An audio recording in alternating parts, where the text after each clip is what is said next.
മോശപ്പെട്ട സ്വഭാവമുള്ള യുവാവുമായിട്ടുള്ള പ്രണയത്തിൽ നിന്ന് പെൺകുട്ടിയെ പിന്തിരിപ്പിക്കണം. രക്ഷിതാക്കളെ കൗൺസിലിങ്ങിന് കൊണ്ടുവന്നതാണ്. എല്ലാ ശ്രമങ്ങളും അവർ നടത്തി നോക്കിയിട്ടുണ്ട്, പരാജയപ്പെട്ടു. ഈ ആൺകുട്ടിക്കാണെങ്കിൽ എല്ലാ ദുശീലങ്ങളുണ്ട്, ഡ്രഗ് വരെ ഉപയോഗിക്കാറുണ്ട്. പക്ഷെ പെൺകുട്ടിക്ക് ഇതൊന്നും പ്രശ്നമില്ല. ഈ വീട്ടിലാണെങ്കിൽ അച്ഛനും അമ്മയും എപ്പോഴും വഴക്കാം. അച്ഛൻ ഒച്ചയെടുത്ത് എന്തെങ്കിലും പറഞ്ഞാൽ ചിലപ്പോൾ അമ്മ ദിവസങ്ങളോടൊക്കെ മിണ്ടാതിരിക്കുന്ന പറയാറുള്ളത്. അതുകൊണ്ട് തന്നെ നല്ലൊരു പാരന്റിങ് ആ വീട്ടിൽ പെൺകുട്ടിക്ക് കിട്ടുന്നില്ല.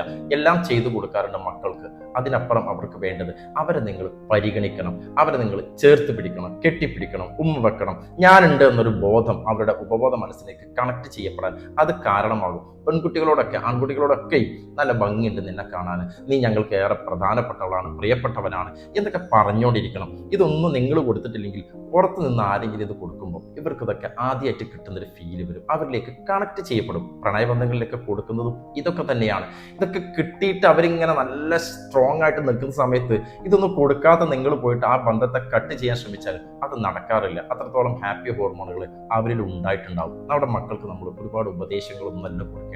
ഇതുപോലെയുള്ള പ്രവൃത്തികളിലൂടെ നമ്മൾ അവരെ ചേർത്ത് പിടിക്കുമ്പോൾ അവർക്ക് മനസ്സിലാവുകയാണ് എൻ്റെ അച്ഛനും അമ്മയും എനിക്ക് അത്രയും കണക്റ്റ് ആയിട്ടുണ്ട്, എനിക്ക് അവരോടൊന്നും മറച്ചു വെക്കാനില്ല. അവർ മറ്റൊരു ബന്ധത്തിലേക്ക് ഒന്നും പോകില്ല. പോകുമ്പോൾ 2 3 വട്ടം തീർച്ചയായിട്ടും അവരെ ആലോചിക്കും, തീരുമാനമെടുക്കാൻ അവരൊന്ന് ശങ്കിക്കും, നിങ്ങളുമായിട്ട് പങ്കുവെക്കും. അവരുടെ മക്കൾക്കും കൊടുക്കാൻ നിങ്ങൾ ഈ കൊടുക്കുന്ന ഈ മെസ്സേജുകൾ ഒരു കാരണമാണ്.